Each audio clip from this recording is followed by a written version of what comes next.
There, how are you? A beautiful background, isn't it?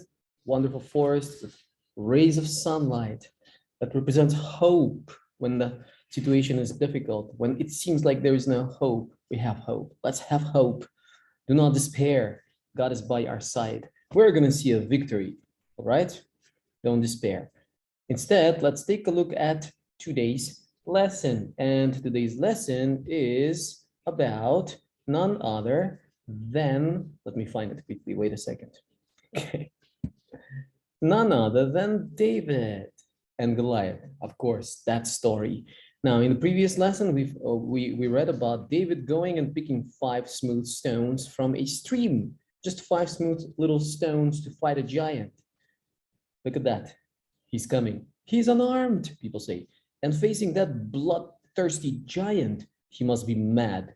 Or maybe he serves a very strong God. What's going to happen? What's going to happen? When Goliath saw David, he despised him. Am I a dog that you come at me, you come at me with sticks? What is that? That's not English. You come at me with sticks. Cursed be your Hebrew God. Come here, and I'll give you your cursed flesh to the birds of the air and the beasts of the field. You come against me with sword and spear and javelin, but I come against you in the name of the Lord Almighty, the God of the armies of Israel, whom you have defied, says David. All right, let's take a look. This day, the Lord will hand you over to me, and I'll strike you down and cut off your head. Today, I will give the carcasses of the Philistine army to the birds of the air and the beasts of the earth, and the whole world will know that there is a God in Israel. All those gathered here will know that it is not by sword or spear that the Lord saves, for the battle is the Lord's. The battle belongs to the Lord, and he will give all of you into our hands because we're going to see a victory. He's pretty much singing there. I'm going to see a victory. That's what he said. The Philistine giant moved closer to David, but David ran toward him. What is he doing? He's running toward the giant. Watch out, David. He puts a stone in his sling and wait a second. What is this? And he starts spinning it faster and faster and faster. And Goliath is holding his spear above his head. What's going to happen? David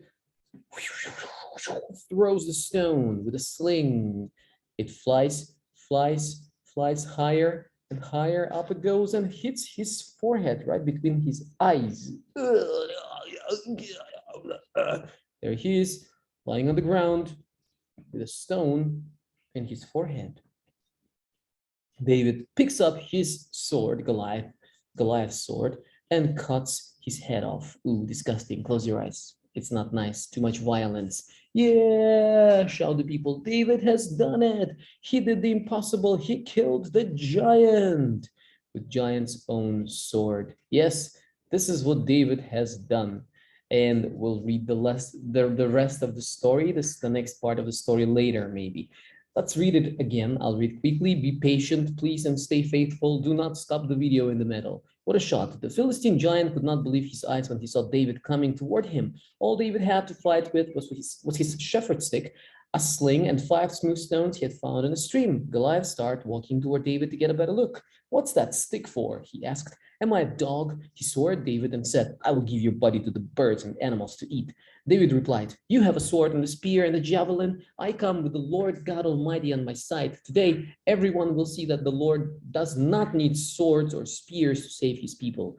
David took a stone from his pocket, put it in his sling, and hurled it at Goliath. The stone hit Goliath on the head, and he fell to the ground. Then David ran up to Goliath and used his sword to cut off his head. How do I get rid of a giant in my life? We all have giants in our lives, things that seem too big, too difficult for us to overcome. Let's take a look. Goliath would just not stop. Day after day, he came out to mock the Israelites. Each day he stood there laughing. The Israelites felt more helpless and defeated. If it weren't for Goliath, they may have had the courage to attack the enemy. You have probably faced many problems and tackled each one with courage. Yet there may be a Goliath-sized obstacle inside you that seems to be there all the time, laughing at you day after day. It may be a bad memory that keeps you from trusting people. Yeah, I know some people who cannot trust others. That's like a giant, and everybody suffers because of that. It may be a fear that keeps you from doing your best. Why won't you do your best? Maybe it's some kind of fear. It may be difficulty with schoolwork, math. I know math sometimes can be like a Goliath.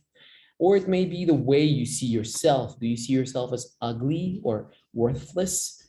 Because you are worthy of love. You are not ugly. You're beautiful. God created you. He designed you. You are beautiful. Remember that.